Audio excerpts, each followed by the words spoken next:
Hello friends, मैं प्रदीप शर्मा आप सभी का एक बार फिर से MMKP यूट्यूब चैनल पर स्वागत करता हूं। तो जैसा कि आप सभी जानते हो कि हम लोगों ने CBSE बोर्ड 11वीं क्लास की मैथमेटिक्स की क्लासेस स्टार्ट की हुई हैं, जिसमें हमने कुछ वीडियो भी अपलोड किए हैं और कुछ आपके पास चैप्टर भी अपलोड किए हैं। जैसा कि हमने एक चैप्टर उसमें कंप्लीट कर लिया है। इसी को सीरीज को हम आगे बढ़ाते हुए आज हम 12th क्लास की क्लासेस मैथमेटिक्स की स्टार्ट करने जा रहे हैं, जिसमें कि हमारा फर्स्ट चैप्टर होगा रिलेशन एंड फंक्शन के साथ। इस लेक्चर को आप कंप्लीटली पूरा देखिए। अगर आप लोगों को ये अच्छा लगता है और पसंद आती हैं ये लेक्चर और ये वीडियो, तो अपने दोस्तों में लाइक कीजिए, शेयर कीजिए और इस चैनल को सब्सक्राइब कीजिए। तो आइए टाइम को वेस्ट करते बिना ही हम अपने चैप्टर की ओर चलते हैं, जो कि चैप्टर हमारे पास है रिलेशन एंड फंक्शन।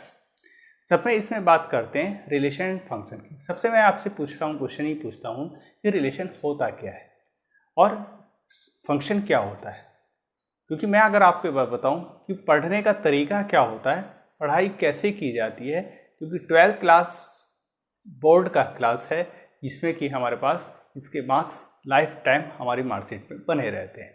तो इसे हम अच्छे से समझते हुए और इसे डीपली पढ़ते हुए आगे बढ़ेंगे, जिसमें कि बहुत सारे कंपटीशन से क्वेश्चन पूछे जाते हैं, जो कि आपके पास 10th और 12th क्लास से बनाए जाते हैं। जितना हमारा बेस मजबूत होगा उतना ही हमें आगे ज़्यादा प्रॉफिट होगा। तो जैसे बात करते हैं हम आपके पास रिलेशन और फंक्शन की। वास्तव में ज़रूरत क्यों पड़ी रिलेशन की, रिलेशन का मतलब क्या होता है, कहाँ इसका यूज किया जाता है, ये सारे क्वेश्चन हम लोगों के दिमाग में आने चाहिए। इसी तरीके से क्वेश्चन आना चाहिए फंक्शन क्या होता है, फंक्शन क्यों बनाया, फंक्शन क्या यूज़ है फंक्शन का, ये सारे क्वेश्चन हमारे दिमाग में आने चाहिए। चलिए बात कर रहे थे हम रिलेशन की, और रिलेशन से पहले अगर बात करें तो रिलेशन बनता है संबंध से, और संबंध बनाया जाता है कम से कम एक या दो, मतलब 2 पर्सन होने चाहिए।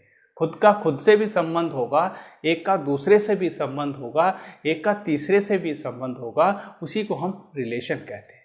जैसे अगर हम अपने परिवार की बात करें तो परिवार में भी क्या होता है, एक संबंध होता है, एक रिलेशन होता है। जैसे बाप बेटे का संबंध, माँ बेटे का संबंध, भाई बहन का संबंध, भाई भाई का संबंध, खुद से खुद का संबंध, वो एक सामाजिक तौर पर संबंध कहलाता है और उसी को हम रिलेशन कहते हैं। इसी को अगर हम अपने लैंग्वेज में मैथमेटिकल में कन्वर्ट करना चाहें तो किस तरीके से करेंगे, वो हम लोगों को यहाँ सीखना है। इसी के साथ दूसरा टॉपिक है इसी के अंदर फंक्शन। फंक्शन की बात करें तो जैसे हम कहते हैं कि एक चीज़ दूसरे पर डिपेंड होती है तो वो फंक्शन कहलाता है। जैसे अपने फैमिली के अंदर ही एक बेटा अपने बाप के ऊपर डिपेंड होता है, तो बेटा आपके बाप के ऊपर डिपेंड हो रहा है, तो बेटा इक्वल टू आपके बाप ऑफ बेटा कहलाएगा।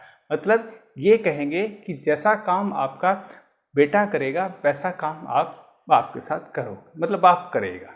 या ये कह सकते हैं y बराबर एफ एक्स लिखते हो तो x यहाँ पर इंडिपेंडेंट होता है और y यहाँ पर डिपेंडेंट होता है। जैसी वैल्यू आप x को दोगे वैसी वैल्यू आपके पास y देगा, तो y आपके पास यहाँ पर डिपेंडेंट कहलाएगा और x यहाँ पर इंडिपेंडेंट। इन सारी चीज़ों से पहले अगर हम बात करें तो हम बात करना चाहते हैं ऑर्डर्ड पेयर से। देखिए ऑर्डर्ड पेयर क्या होता है। पेयर का मतलब होता है जोड़े से, और ऑर्डर्ड का मतलब होता है आपके पास क्रमिक से। ठीक, ऑर्डर्ड का मतलब होता है आपके पास क्रमिक से, और पेयर का मतलब होता है जोड़े से युग्म से, अर्थात क्रमिक युग्म से। एक क्रम के अनुसार पेयर बनाना, वो ही आपके पास ऑर्डर्ड पेयर कहलाता है। ठीक, जैसे अगर हम बात करें कि ऑर्डर्ड पेयर बनते कैसे, किसी भी पॉइंट को आप रिप्रेजेंट करना चाहते हो एक्स वाई प्लेन में, तो उस पॉइंट की पोजीशन क्या होगी, वही आपके पास एक ऑर्डर्ड पेयर का रूप बनाएंगे। जैसे हमने कहा हमारे पास एक पॉइंट है P, और इस P पॉइंट की आप पोजीशन बताइए, तो आपने कहा सर एक्स एक्सिस पे आप परपेंडिकुलर लंब डालिए, वाई एक्सिस पे डालिए, जहाँ इंटरसेक्ट करेंगे वो आपके पास इस पॉइंट P की पोजीशन होगी। पर वो ये कहता है कि भैया कितने चले एक्स एक्सिस पे, तो ए चले आप ए मीटर चले एक्स एक्सिस पे, बी मीटर चले आप वाई एक्सिस पे। तो आपने कहा कि P पॉइंट A, B बन गया हमारे पास, ये एक्स एक्सिस ये वाई एक्सिस 0, तो आप कहोगे कि पॉइंट P आपके पास जो है equal to A, B position पे है। कितनी होगी, पोजीशन ये होगी। और इसी को हम कहेंगे कोऑर्डिनेट। कोऑर्डिनेट कितने हो गए ऑफ पी के, ये हो गए ए कोमा बी को। और इसी को हम कहेंगे ऑर्डर्ड पेयर। ऑर्डर्ड पेयर कितना हुआ, वो आपके पास ए कोमा बी हुआ, जिसमें आपके पास ए क्या होगा, ए रिप्रेजेंट करेगा एक्स एक्सिस की डिस्टेंस, ए एक्स एक्सिस, और बी आपके पास क्या रिप्रेजेंट करेगा, वाई एक्सिस पे डिस्टेंस। ठीक, तो इस तरीके से किसी भी पॉइंट को हम रिप्रेजेंट कर सकते हैं एक्स वाई प्लेन के अंदर या जेड प्लेन। अगर कोई एक पॉइंट और ले लेता है, सपोज करो वो एक यहाँ पॉइंट ले लेता है और वो कहता है सर मेरे इस पॉइंट की वैल्यू बताइए, तो हम कहेंगे चलो ये हो गया सी डिस्टेंस, और ये हो गया आपके पास डी डिस्टेंस, और ये डी डिस्टेंस हो गई, तो आप कहोगे सी कोमा डी, और ये पी था, ये आपके पास क्यू पॉइंट। तो क्यू पॉइंट की आपके पास डिस्टेंस कितनी हो गई, क्यू पॉइंट की डिस्टेंस हो गई आपके पास, पोजीशन कितनी हो गई, सी कोमा डी, अर्थात आपके पास ऑर्डर्ड पेयर कितना हुआ, ordered pair C comma D. Coordinate को ही हम क्या कह सकते हैं, कोऑर्डिनेट को ही हम क्या कहते हैं, ऑर्डर्ड पेयर कहते हैं। चलिए ये बात तो सीखी हमने ऑर्डर्ड पेयर के। अब अगर आप ये ऑर्डर्ड पेयर, ये भी ऑर्डर्ड पेयर, ये भी सबको एक जगह ऑर्डर्ड पेयर के रूप में आप लिख देते हो, तो वो क्या बन जाता है, एक आपके पास कार्टेजन प्रोडक्ट बन जाता है। अब देखिए कार्टेजन प्रोडक्ट होती क्या है, इसकी बात करते हैं। चलिए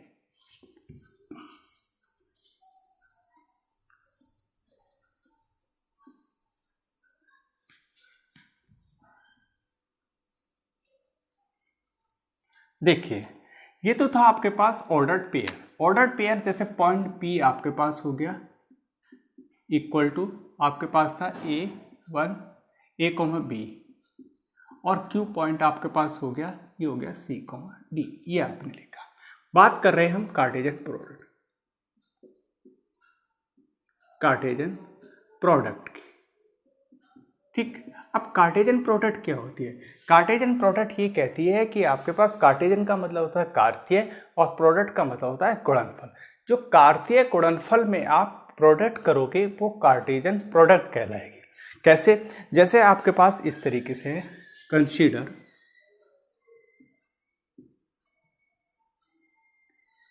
पी एंड क्यू, चलो पी एंड क्यू ही ले लेते हैं। P and Q are two set if यदि product P and Q write in इस फॉर्म में, अर्थात P cross Q equal to A comma B such that A belong करता है P में और P बिलोंग करता है Q में, देन तब P cross Q is called a Cartesian product. तो वो क्या कहलाएगी, आपके पास कार्टेजन प्रोडक्ट कहलाएगी। ठीक है, तो हमने क्या है, consider A and B are non empty, non empty two set. If यदि प्रोडक्ट करते हैं P और Q, आपस में प्रोडक्ट करते हैं और राइट लिखते हैं हम किस में, इन P क्रॉस Q में, अर्थात P क्रॉस Q बराबर इस फॉर्म में हम लिखते हैं, तो P क्रॉस Q क्या कहलाती है, आपके पास कार्टेजन प्रोडक्ट कहलाती है। ठीक, अब बात करते हैं इसी के अंदर, जैसे अगर हमने कहा कि हमारे पास P क्रॉस Q ये आपके पास होगी इस तरीके से, और B इक्वल टू Q ये इस तरीके से होगी। Q क्रॉस आपसे P पूछ ले कोई, तो बस आपको P को पहले रख देना है B को, और इसे बाद में रख देना है, तो आपके पास ये बन जाएगा किसके अंदर, Q के अंदर, और आपके पास A बन जाएगा किसके अंदर, P के, ये से बनेगा। अब जरूरी नहीं है कि P क्रॉस Q आपके पास इक्वल हो Q क्रॉस आपके पास P के साथ, ये अलग अलग भी हो सकता है और सेम भी हो सकता है। सेम किस केस में होंगे, सेम आपके पास तब होंगे जब आपके पास सेट दोनों एक हों, और डिफरेंट कब होंगे, जब उसके सेट ए पी और क्यू के अंदर डिफरेंट डिफरेंट एलिमेंट हो। ठीक है, तो ये हमने सीखा प्रोडक्ट के। अगर आपके पास इक्वल, आपके पास ऑर्डर्ड पेयर दिए दीजिए कि आपसे कहा जाए two ordered pair are equal, ये दो ऑर्डर्ड पेयर आपके पास इक्वल हैं, जैसे कि x, y इक्वल टू 2, 3।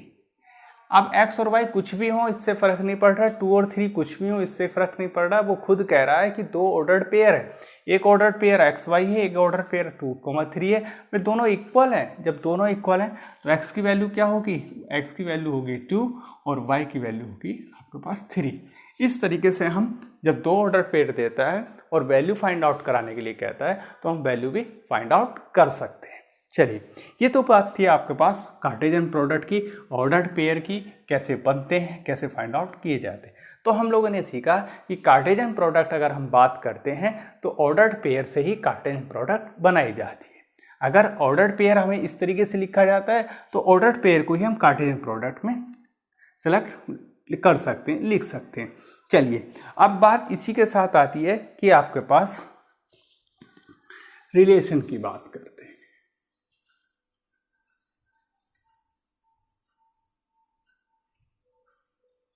चलिए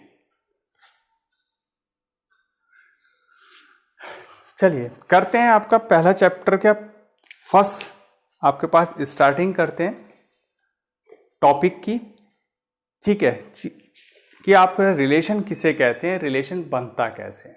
ठीक, इसी के साथ आपको छोड़ते हुए इससे पहले हम एक बात और कर लेते हैं जो कि ऑब्जेक्टिव के रूप में पूछा जाता है। जैसे आपके पास है, एक आपके पास सेट है पी सेट के अंदर 1,2 एलिमेंट रखे हुए, दूसरा सेट है क्यू के अंदर आपके पास 2,3 एलिमेंट रखे हैं, और आपसे पूछा जाए पी क्रॉस क्यू क्या हुआ।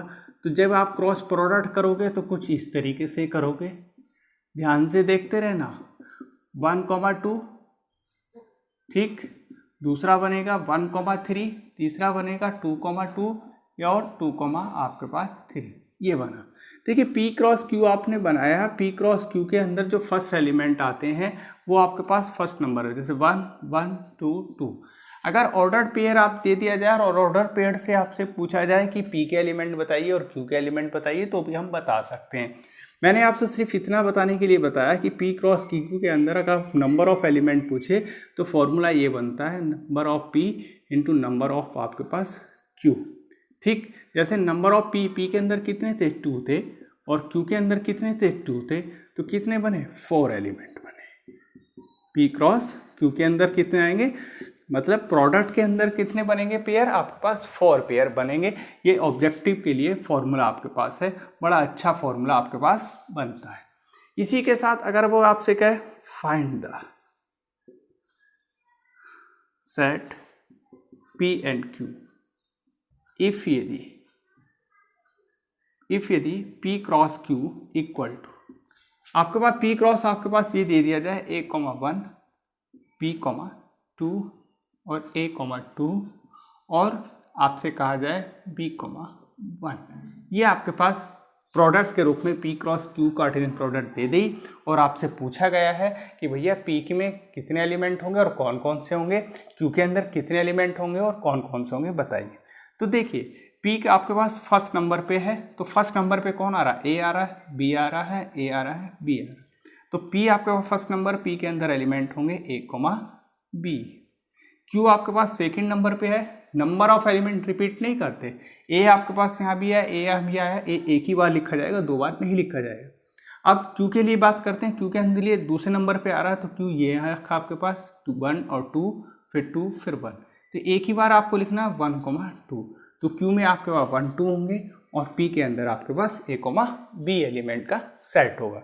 इस तरीके से अगर हमारे पास कार्टेशियन प्रोडक्ट दे दी जाए तो हम पी की वैल्यू, क्यू की वैल्यू निकाल सकते हैं, और अगर आपके पास पी की वैल्यू, क्यू की वैल्यू दी गई तो कार्टेशियन प्रोडक्ट निकाल सकते हैं, और कार्टेशियन प्रोडक्ट से हम फॉर्मूला भी डिस्क्राइब कर सकते हैं, और उससे हम ये भी बता सकते हैं कितने उसके अंदर ऑर्डर्ड पेयर बनेंगे। चलिए, इसी के साथ अगर मैं बात करूं तो जो फर्स्ट नंबर का सेट होता है वो हमारे पास किसका काम करता है, डोमेन का काम करता है। तो यहाँ पर आपके पास जो पी सेट है, पी सेट जिसके अंदर ए, बी एलिमेंट रखे हुए हैं, ये डोमेन कहलाएगा, और आपके पास क्यू सेट जो है 1,2 जो आपके पास रखे हुए, ये हमारे पास कोडोमेन कहलाएगा। कोडोमेन के साथ साथ मैं आपको ये भी बता दूं कि जो पी सेट है आपके पास, वो आपके पास क्यू सेट के जो एलिमेंट है वो पी सेट के क्या बन जाएंगे, रेंज भी बनेंगे। हम ये कह सकते हैं ए एलिमेंट की जो रेंज है वो 1 तक है, ए एलिमेंट की जो रेंज है वो 2 तक है, बी एलिमेंट की जो रेंज है वो 1 तक है, और बी एलिमेंट की जो रेंज है आपके पास 2 है। तो हमने क्या सीखा इसके अंदर से, हमने ये सीखा जो आपके पास सेट दिया गया है उस सेट के अंदर जो आपका कार्टेशियन प्रोडक्ट में जो सेट फर्स्ट वाला सेट होगा वो डोमेन का काम करेगा, और कार्टेशियन प्रोडक्ट में जो सेकंड नंबर का सेट होगा वो हमारे पास कोडोमेन का काम करेगा। ऑर्डर्ड पेयर के अंदर जो फर्स्ट नंबर पे एलिमेंट होगा वो हमारे पास डोमेन का काम करेगा, और जो हमारे पास ऑर्डर्ड पेयर में सेकंड नंबर का एलिमेंट है वो हमारे पास कोडोमेन का और रेंज का भी काम करेगा। चलिए अब चलते हैं हम रिलेशन की। ये थी सारी चीज़ें सिर्फ समझाने के लिए कि ऑर्डर्ड पेयर किसे कहते हैं, पेयर किसे कहते हैं, कार्टेशियन प्रोडक्ट कैसे बनती है, ये सारी चीज़ें मैंने आपको बताई। ठीक है, चलिए देखिए बात कर रहे हैं अब रिलेशन की। जैसे हम बात करें रिलेशन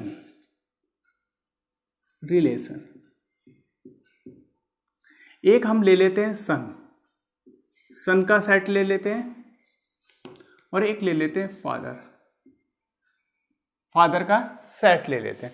सन की बात करते हैं तो सन में हम कहते हैं कि भैया इसमें हमारे पास कुछ बच्चे हैं, जैसे ए है, बी है, सी है और डी है। ये हमने एक सेट बनाया, इन्हें हमने एक बॉक्स में बंद कर दिया, इसका नाम दे दिया सेट ए। एक दूसरा सेट बनाया सेट बी, उसके अंदर फादर रखे हुए हैं, जैसे हमने कहा पी क्यू आर और एस। ये हमने एक सेट बनाया, इन्हें भी हमने एक बॉक्स में बंद कर दिया। अब देखिए रिलेशन कैसे बना।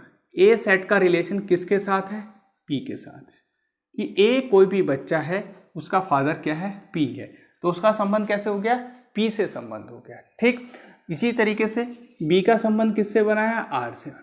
हमने कहा बी कोई एक बच्चा है बी नाम का, उसका फादर कौन है, आर है, तो पी में और आर में क्या हो गया, बाप बेटे का रिलेशन हो गया। इसी तरीके से सी का हमने रिलेशन बनाया क्यू के साथ, तो क्या रिलेशन हुआ, सी क्यू में बाप बेटे का, और ऐसे ही आपके पास डी और एस के अंदर भी एक रिलेशन हुआ। तो हम ये कह सकते हैं कि आपके पास सेट ए का सेट बी से जो रिलेशन बना वो एक बाप बेटे का रिलेशन बना। ठीक, अब रही बात इसके लिखने की। देखिए हम लिखते कैसे, ए का पी के साथ रिलेशन, ए का पी के साथ रिलेशन, बी का आपके पास आर के साथ रिलेशन, सी का क्यू के साथ रिलेशन, डी का एस के साथ रिलेशन। ठीक, अब ये सारे के सारे क्या हो गए, एक आपके पास ऑर्डर्ड पेयर के रूप में हो गए। ए का पी के साथ पेयर बना, बी का आर के साथ पेयर बना, सी का क्यू के साथ पेयर बना, डी का एस के साथ पेयर बना। अगर हमें लिखना पड़ जाए तो हम क्या लिखेंगे, हम लिखेंगे इसे कि ए क्रॉस आपके पास बी इक्वल टू ये।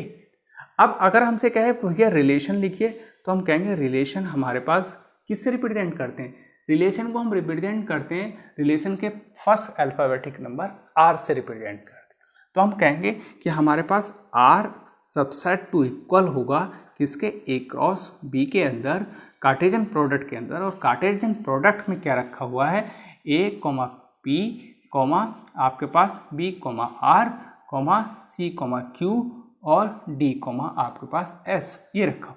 तो हमारे पास जो रिलेशन का पेयर बने वो आपके पास ये पेयर बने। ठीक, अब आपसे कोई पूछे कि भैया कि ए का फादर के साथ क्या रिलेशन है, मतलब ए का फादर कौन है, बी का फादर कौन है, सी का कौन है और डी का फादर कौन है, तो हम इस रिलेशन की हेल्प से बता देंगे। इस रिलेशन की हेल्प से बता देंगे। तो इस रिलेशन में हमारे पास क्या क्या चीज़ें यूज हो गई, वो चीज़ें यूज हो गई कि आपके पास ऑर्डर्ड पेयर बनाना आना चाहिए, कि आपको कार्टेशियन प्रोडक्ट करनी आनी चाहिए।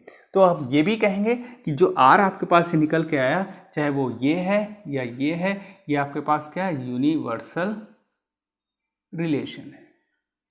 ये दोनों का मतलब एक ही है, ये दोनों क्या है, यूनिवर्सल रिलेशन है, जिसे हम रिप्रेजेंट करते हैं किससे, आर से रिप्रेजेंट करते हैं।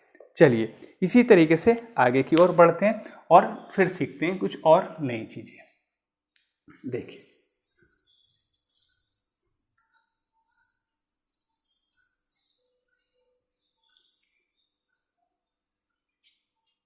देखिए, अगर हमसे कहता है लिखने के लिए तो कैसे लिखा जाए, हम बात करते हैं इस तरीके से कि आर सच दैट ए का रिलेशन किसके साथ है, बी के साथ है।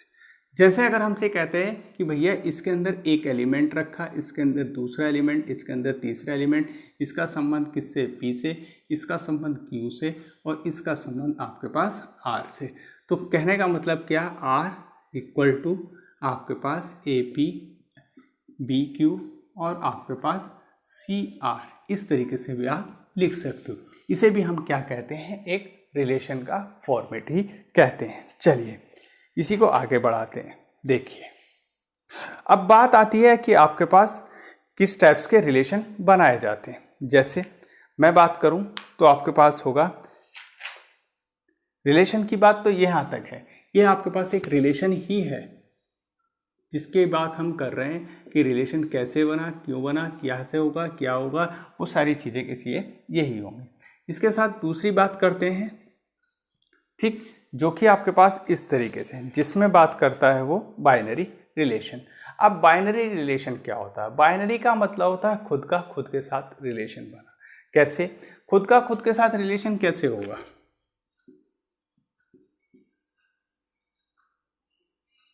बाइनरी रिलेशन खुद का खुद के साथ रखिए, या आप ये भी कह सकते हो कि दो नंबरों के बीच का जो रिलेशन होगा वो भी आपके पास एक बाइनरी रिलेशन कहलाए। मैं ये भी कह सकता हूँ कि बाई का मतलब द्वारा, नरों का मतलब नंबर, नंबरों के द्वारा जो रिलेशन बनेगा वो बाइनरी रिलेशन कहलाएगा। वो चाहे खुद का खुद के साथ हो या खुद का किसी दूसरे के साथ हो, तब भी वो क्या कहलाता है, एक बाइनरी रिलेशन कहलाता है। जैसे मैं बात करता हूँ, आपके पास ये दिया, एक सेट आपने ले लिया x और एक सेट ले लिया आपने y। एक सेट पे आपने a, b और आपने c रखा, इसी सेट पे आपने a, b और आपने c रखा। a का आपने रिलेशन बनाया है तो आपके पास ये होगा a, a। इसी तरीके से b का रिलेशन होगा तो इस तरीके से होगा b, b, और c का आपके पास रिलेशन होगा तो आपके पास ये होगा c, c। इन सबको आप मिलाते चले जाइए तो आपके पास एक क्या हो जाएगा, एक डायगोनल लाइन बनेगी। इस तरीके से एक आपके पास क्या बन जाती है, डायगोनल लाइन बनती है। कहने का मतलब क्या है कि a, b, b, c, इस तरीके से आपके पास क्या होती है, एक डायगोनल लाइन बनती है। वो भी आपके पास एक रिलेशन का काम ही करती है, जिसे हम कहते हैं कि ये ग्राफिकल के द्वारा एक रिप्रेजेंट कर रहा है। रही बात इसके लिखने की तो हम लिख इस तरीके से सकते हैं। देखिए a, b, b और c, c, तो ये आपके पास इस तरीके से एक रिलेशन होगा जिसके अंदर डोमेन भी a है और कोडोमेन भी आपके पास a होगा फर्स्ट ऑर्डर पेयर के अंदर। चलिए इसके बाद बात करते हैं थर्ड नंबर पे आपके पास इनवर्स रिलेशन। कि इनवर्स रिलेशन किसे कहते हैं। रही बात इनवर्स रिलेशन की, इनवर्स रिलेशन का मतलब होता है कि जो रिलेशन आपके पास है उसका जो अपोजिट होगा वो आपके पास इनवर्स रिलेशन कहलाएगा। जैसे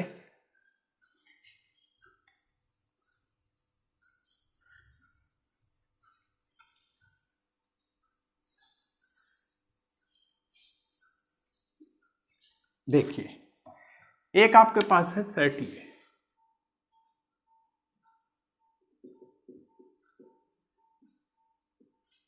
इनवर्स रिलेशन। आपके पास सेट ए आर ये है जिसके अंदर आपके पास ये रिलेशन है कि 1 का 2 के साथ, 1 का 2 के साथ और 1 3 के साथ, 2 4 के साथ, 2 5 के साथ, ये आपके पास एक रिलेशन है। इस तरीके से कोई भी आप रिलेशन मान सकते हो, कोई बड़ी बात नहीं। ये आपके पास रिलेशन है जिसके अंदर सेट ए आपके पास ये रखा हुआ है 1, 2 का, और सेट आपके पास बी रखा हुआ है ये है जिसके अंदर 2, आपके पास 3, 2 है, 3 है और 4, 5, 4 और 5 है। ठीक, ये सिर्फ आपके पास एक रिलेशन दिया है, यूनिवर्सल रिलेशन नहीं दिख रहा, क्योंकि ए सेट और बी सेट की अगर मैं प्रोडक्ट करूं तो 2 यहाँ पर है और 4 यहाँ पे, तो टोटल आपके पास ऑर्डर पेयर 8 बनने चाहिए। 8 ऑर्डर पेयर बनेंगे तो वो आपके पास यूनिवर्सल रिलेशन बनेगा। बट यहाँ पर आपको 4 ऑर्डर पेयर का एक रिलेशन दिया है, 4 ऑर्डर पेयर का दिया है, नॉट की एक यूनिवर्सल। आपके पास रिलेशन है। चलिए अब इसी का आप इन्वर्स बनाइए। तो आर का जब आप इन्वर्स लिखोगे तो आर इन्वर्स लिख दीजिए, जिसके अंदर आपके पास ये पेयर लिखा हुआ है, इसको पलट दीजिए, 2,1 लिख दीजिए, इसे आप लिख दीजिए 3,1 और इसे लिख लीजिए 4,2 और इसे लिख लीजिए 5,2। तो ये जो आपके पास रिलेशन बना आर इन्वर्स, ये आर का क्या कहलाएगा? इन्वर्स रिलेशन कहलाएगा। ठीक है, चलिए ये कहलाता है आपके पास इन्वर्स रिलेशन।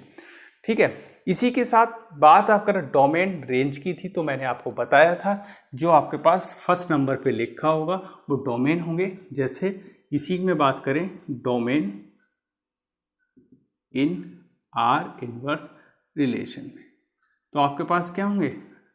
दैट इम्प्लाइज क्या होंगे? 2, 3, 4 और 5। एंड कोडोमेन क्या होंगे? कोडोमेन, कोडोमेन मैंने आपसे कहा था कि ऑर्डर्ड पेयर में दूसरे नंबर का जो एलिमेंट होगा वो आपके पास क्या कहलाएगा? कोडोमेन कहलाएगा। क्या होगा? 1, 2। ठीक, ये तो एक सिर्फ हमने इमेजिंग किया था कि अगर आपके पास आर रिलेशन ऐसा हो तो उसका इन्वर्स कैसे निकलेगा, उसका डोमेन कैसे निकलेगा और उसका रेंज कैसे फाइंड आउट होगी, कोडोमेन कैसे निकाला जाएगा। तो ये सारी बातें हमने की आपके पास साथ, किसके साथ? रिलेशन के साथ। अब यहीं से क्वेश्चन बनता है कि अगर आपके पास सेट ए अगर एम्प्टी सेट है तो उसका रिलेशन क्या बनेगा। चलिए ये भी हम बताते हैं, करने की कोशिश करते हैं।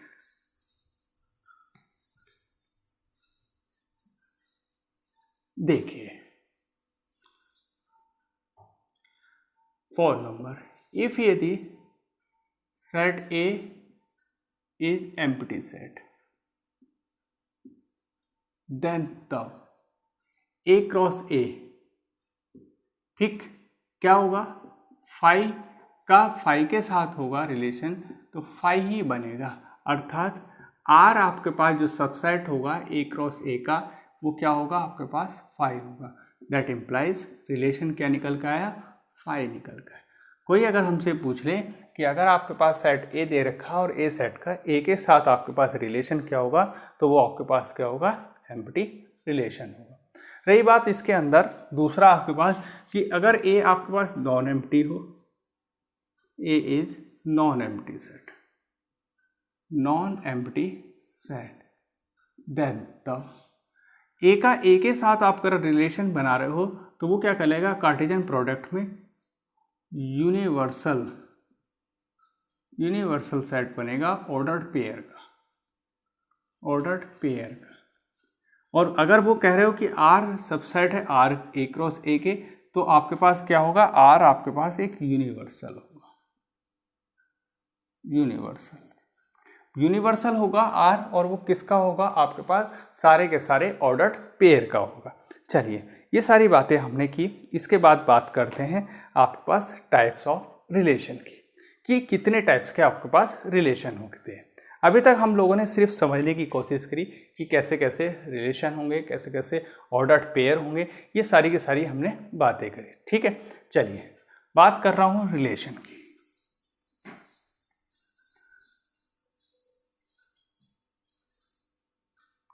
देखिए, टाइप्स ऑफ रिलेशन, ठीक, इसमें कितने टाइप्स के रिलेशन होंगे? अगर हम टाइप्स पे बात करें तो जैसे पहला आपके पास क्या है? रिफ्लेक्सिव रिलेशन, ठीक। दूसरे की अगर हम बात करें तो सिमेट्रिक रिलेशन, ठीक। थर्ड नंबर पे अगर हम पहुंचे तो एसिमेट्रिक,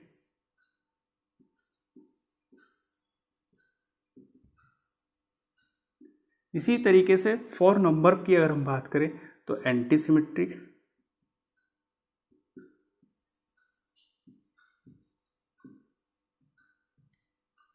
और फिफ्थ नंबर पे अगर हम पहुंचे तो आपके पास आता है ट्रांजिटिव,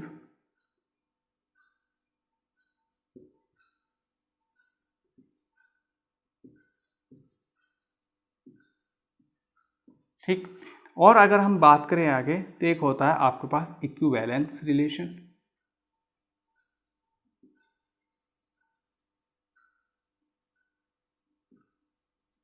नेक्स्ट इसी में बात करें 7 नंबर पे तो आता है आपके पास ऑर्डर्ड पेयर रिलेशन।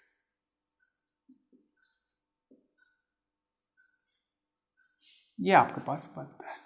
अब अगर उसने सिर्फ टाइप्स की बात करी है तो टाइप्स में हम लोग सिर्फ और बेसिक किसे किसे मानते हैं, एक रिफ्लेक्सिव को मानते हैं, एक सिमेट्रिक को मानते हैं और एक ट्रांजिटिव को मानते हैं। ये 3 रिलेशन ही आपके पास टाइप ऑफ रिलेशन में आते हैं। बाकी बचे आपके पास एसिमेट्रिक, एंटीसिमेट्रिक, इक्विवेलेंस और ऑर्डर्ड पेयर रिलेशन। वो इन्हीं रिलेशन से मिलकर बनाए जाते हैं। आप चाहो तो आप उसे भी टाइप्स में मान सकते हो। देखिए सिंपल सी डेफिनेशन है, बहुत इजीली है। मैं कोई डेफिनेशन थ्योरेटिकल नहीं देने वाला, मैथमेटिकल ही दूंगा। जैसे आर मैंने आपको बता दिया था कि आर आपके पास एक रिलेशन है।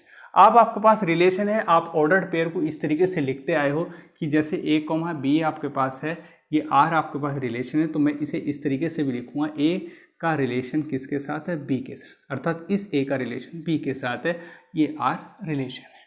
ए फर्स्ट एलिमेंट का सेट है, बी आपके पास सेकंड एलिमेंट का सेट है। ठीक है, अब चलते हैं इसी के। रिफ्लेक्सिव रिलेशन का मतलब होता है खुद का खुद के साथ रिलेशन, खुद का खुद के साथ रिलेशन बनाना। ठीक है, सिमेट्रिक का संबंध होता है कि फर्स्ट का सेकंड के साथ रिलेशन, सेकंड का फर्स्ट के साथ रिलेशन बनाना। एसिमेट्रिक का मतलब होता है खुद का दूसरे के साथ रिलेशन पर दूसरे का फर्स्ट के साथ रिलेशन ना बनना, अगर बनता है तो किसी कंडीशन के बेस पे बनता है। एंटी सिमेट्रिक का रिलेशन कि ए का मतलब खुद का दूसरे के साथ तो रिलेशन है पर दूसरे का फर्स्ट के साथ रिलेशन कहीं ना कहीं कंबाइंड नहीं बन पा रहा है। ठीक, बात करते हैं ट्रांजिटिव रिलेशन। ट्रांजिटिव रिलेशन का मतलब होता है खुद का दूसरे के साथ, दूसरे का तीसरे के साथ, पहले का तीसरे के साथ रिलेशन होना। ठीक है, इक्विवेलेंस रिलेशन बनता है आपके पास रिफ्लेक्सिव, सिमेट्रिक और ट्रांजिटिव से मिलकर बनता है ordered pair relation, reflexive, antisymmetric और ट्रांजिटिव रिलेशन से। तो इस तरीके से आज मैंने सिर्फ रिलेशन की टाइप्स की बात करी थी, सोशल वर्कर या सोसाइटी के रूप में लेकर।